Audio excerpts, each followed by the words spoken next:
आज की बात। स्वागत।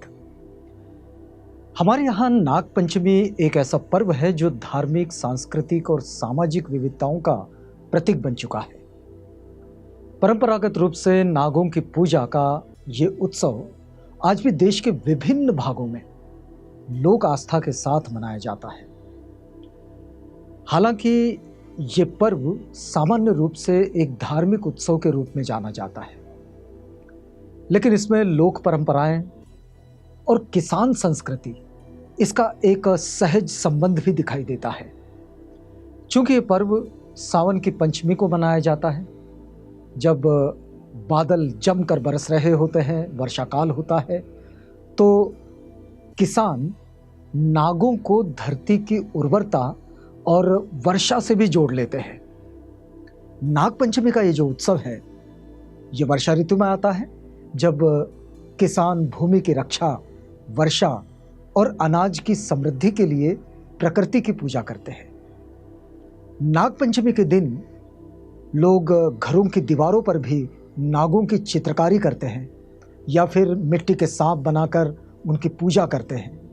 परंतु इसका एक गहरा संबंध भारत के प्राचीन नागवंशीय इतिहास, आदिवासी समुदायों और पर्यावरणीय चेतना से भी जुड़ा हुआ है। तो आज की बात में हम इस विषय को और इस पर्व की ऐतिहासिकता को, सामाजिक संरचना में इसकी भूमिका और इसके सांस्कृतिक प्रतीकों के जो रूप है, उन्हें बौद्ध संस्कृति के परिप्रेक्ष्य में समझने का प्रयास करेंगे। तो आइए आज की बात को शुरू करते हैं। देखिएगा, प्रत्येक संस्कृति और परंपरा में कुछ ऐसे उत्सव होते हैं जो न केवल धार्मिक दृष्टिकोण से महत्वपूर्ण होते हैं, बल्कि वे उस संस्कृति के मूल दर्शन और उनके जीवन मूल्यों को भी प्रतिबिंबित करते हैं। नाग पंचमी जो है, वो भी अपने आप में एक विशिष्टता लिए हुए मनाए जाने वाला पर्व है और बौद्धों के दृष्टिकोण से भी ये कई गहरे अर्थों को उजागर करता है। जैसे कि बौद्ध धर्म के मूल सिद्धांत है करुणा, अहिंसा और मध्यम मार्ग। इस पर्व के भीतर छिपे कुछ गहरे मानवीय और दार्शनिक संदेशों से आज हम अगर जुड़ने की कोशिश करें तो एक बात तो स्पष्ट रूप से दिखाई देती है कि बौद्ध साहित्य में नाग, इसका अर्थ केवल सर्प जीव इससे नहीं होता है, बल्कि यह एक उच्च आध्यात्मिक चेतना है और इसका यह प्रतीक माना जाता है। नाग वो है जो शांत, संयमी और आंतरिक रूप से शक्तिशाली भी होता है। धम्मपद में तथागत बुद्ध ने कहा है, नागो यथा समृत कायो नागो न सदा समो भवेत। अर्थात तथागत कहते हैं, सच्चा नाग वो है जो अपने शरीर, वाणी और चित्त पर नियंत्रण रखता है।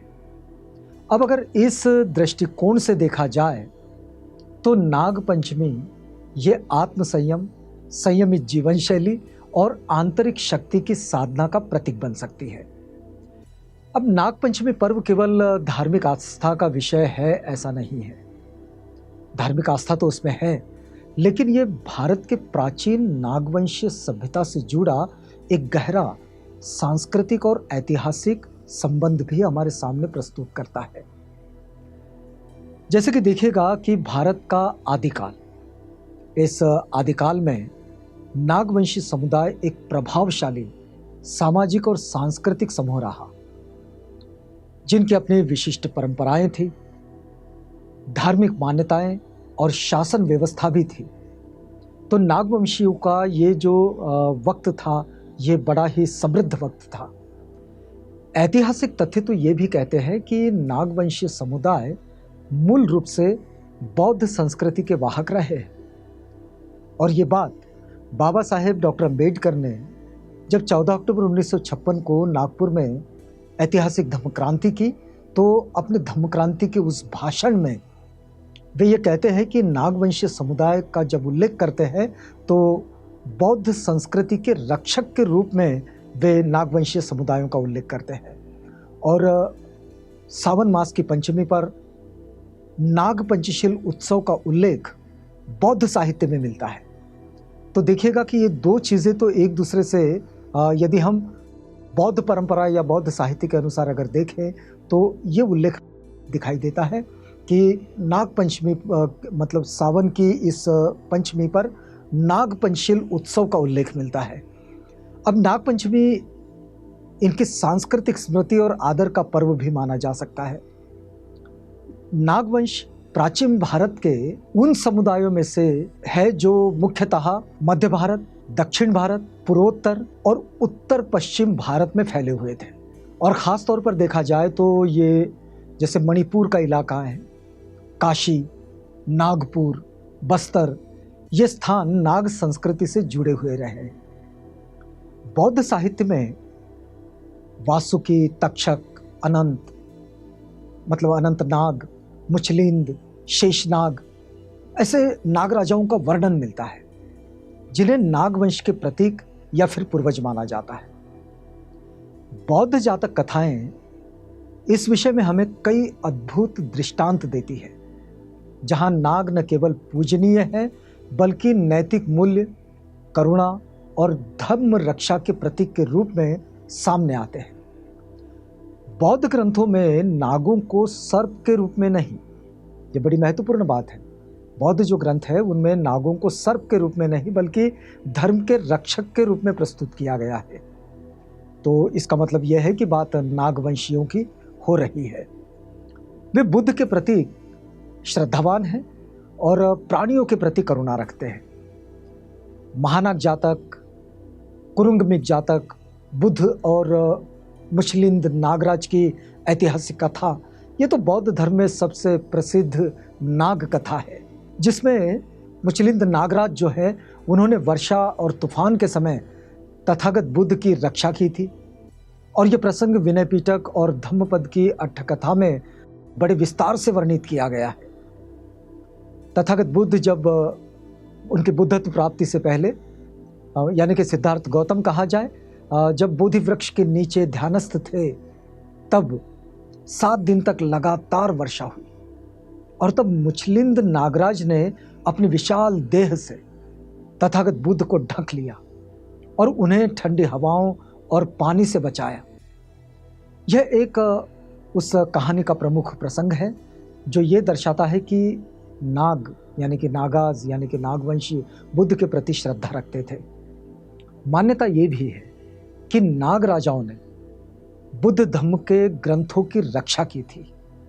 विशेष रूप से थेरवाद परंपरा में यह विश्वास किया जाता है कि त्रिपिटक ग्रंथों की रचना और उसके संरक्षण में नागों की भूमिका बड़ी प्रमुख थी। बुद्ध धम्म का एक मूल तत्व है और वो तत्व है दया, करुणा और अहिंसा। नागपंचमी जैसे पर्व को अगर हम देखें तो जहां मनुष्य एक भयावह प्राणी यानी कि सर्प, इसके प्रति आदर और पूजा प्रकट कर रहा है, वहां बौद्ध दृष्टिकोण से एक उच्चतर नैतिक और आध्यात्मिक विमर्श में यह बौद्ध दृष्टिकोण इसे बदल देता है।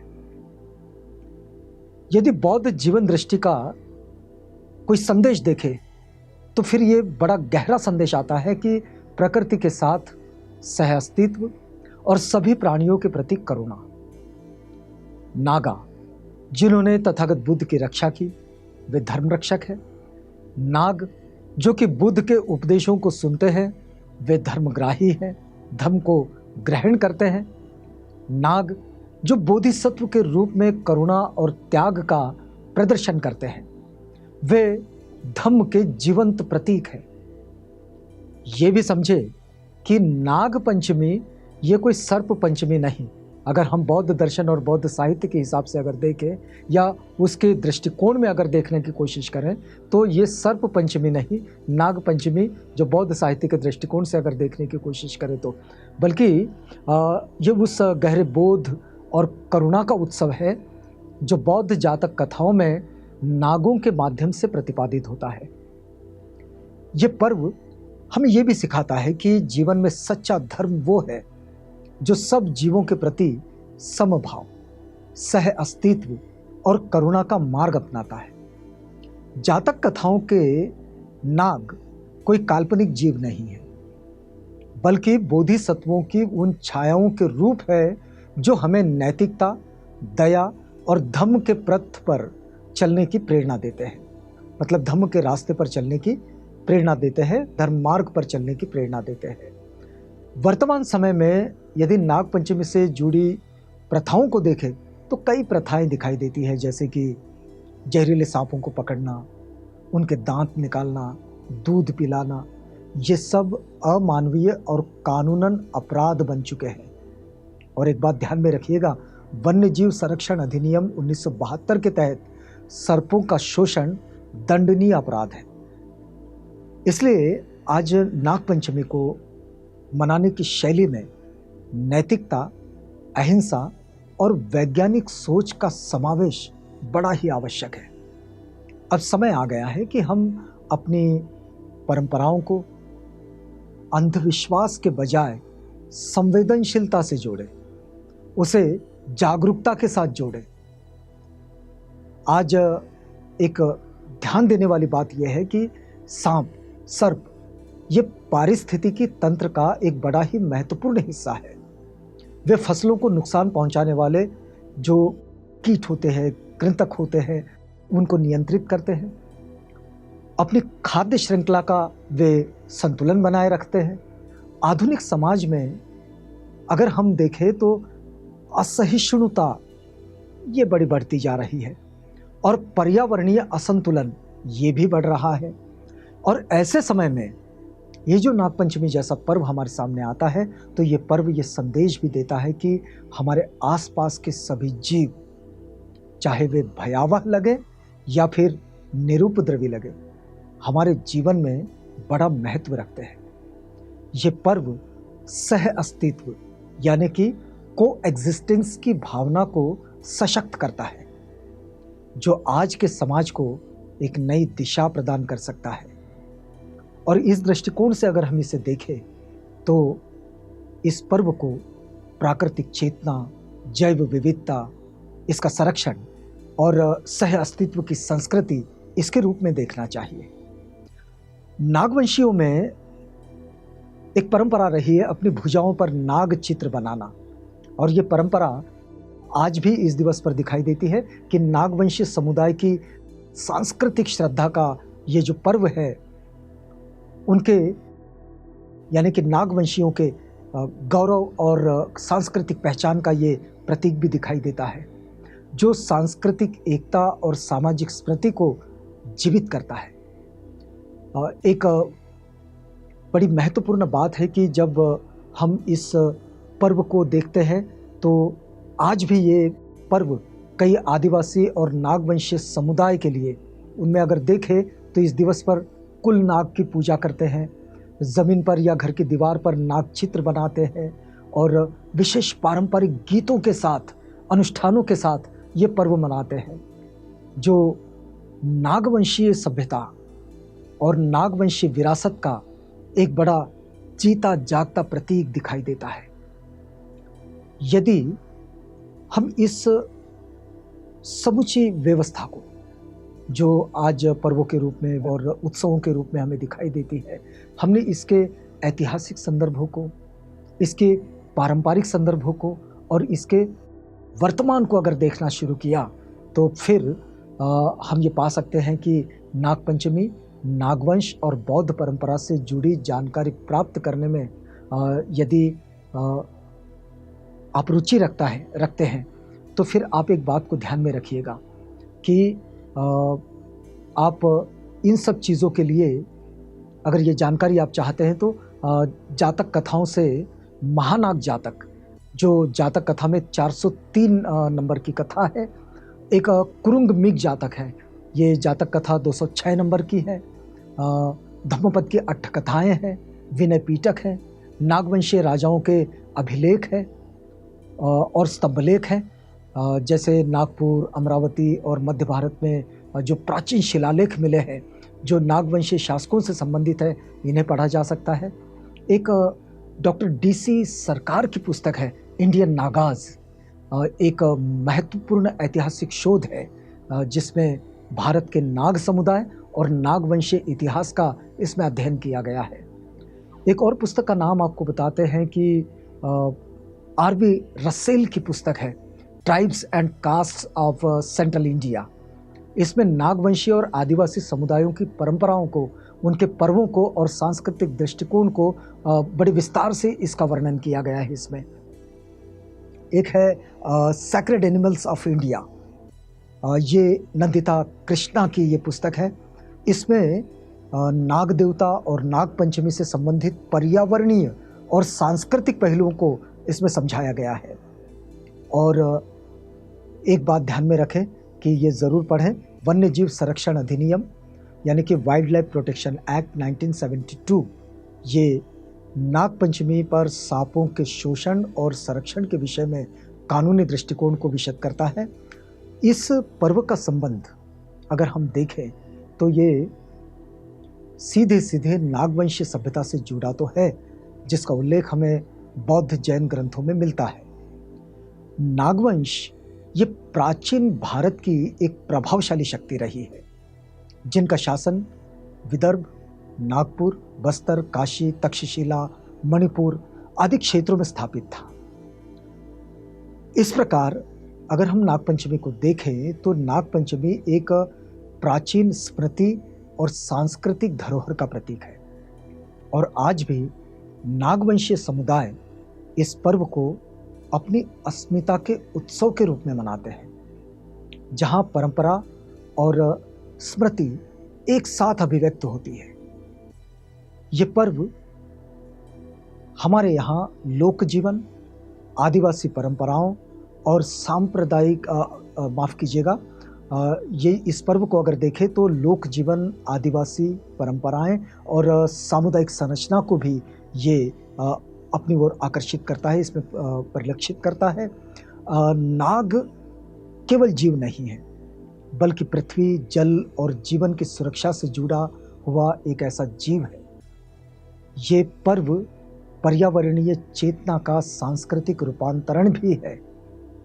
यदि हम इस पर्व को देखें तो भारत की लोकधर्मी परंपरा, सह अस्तित्व की भावना और आदिवासी तथा नागवंशीय समुदायों की पहचान, इसको एक साथ रेखांकित करने वाला ये पर्व दिखाई देता है।